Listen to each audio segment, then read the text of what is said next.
Namaste.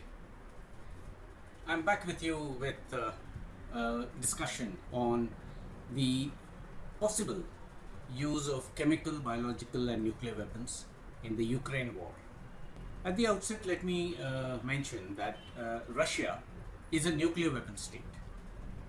It also had chemical weapons, which under the Chemical Weapons Convention managed by the Organization for Prohibition of Chemical Weapons, Russia has destroyed all its chemical arsenal by 2017. So as of now, officially they do not have any chemical weapons or production facilities or even storage of such kind of chemicals. As far as biological weapons are concerned, again, Russia is a signatory to the Biological Weapons Convention, but it is perceived that Russia does have a biological weapons program, albeit clandestine one. So, capability-wise, Russia has the capability for all three types. However, Russia has been one of the most responsible nations as far as the use of these weapon systems are concerned. Coming to Ukraine, Ukraine had nuclear weapons. The territory had nuclear weapons when they were part of the USSR. On the split up of the USSR, Ukraine surrendered all its chemical weapons, its biological weapons and the nuclear weapons back to Russia. So since 91-92, Ukraine does not have any of these weapon systems. Ukraine also is signatory to the Chemical Weapons Convention and the Biological Weapons Convention. Notwithstanding that, Ukraine has it is reported that it has about 25 laboratories which are working on pathogens, different types of biopathogens.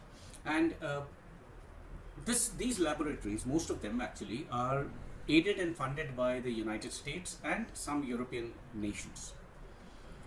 The research which goes on in these laboratories is basically to find out what could be the possible threats which are coming up for mankind and how to find cures for that. Well, when you're finding that cure, you're also using the actual lethal pathogen to carry out your research. So the capability to generate or stock or use such kind of lethal pathogen exists. So does the chemical capability exist with Ukraine. As of now, there has been no report or instance where chemical, biological or even radiological weapons having been used. While they have about 4 major nuclear power plant areas with 15 reactors, and they also have the famous or rather infamous Chernobyl reactor which had an accident way back, and that area is still contaminated. But in spite of that, there has been no report of any usage of these kind of materials anywhere in Ukraine.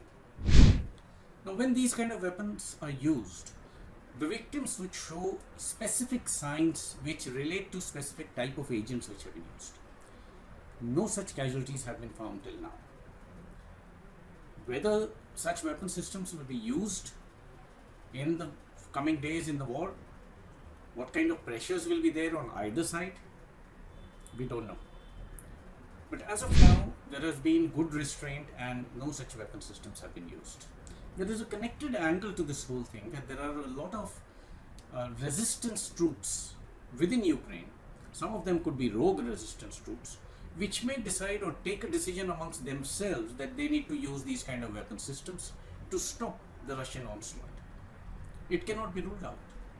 So, when such a system is used, it will be very difficult to really pinpoint the source and the perpetrators. Thankfully, and God forbid, they have not been used till now. So we hope that this war remains on conventional levels and without any more casualties taking place, and of course no CBRN weapon system. Thank you so much. I thought it would be nice to clarify this issue. Thank you so much and Jai Hind.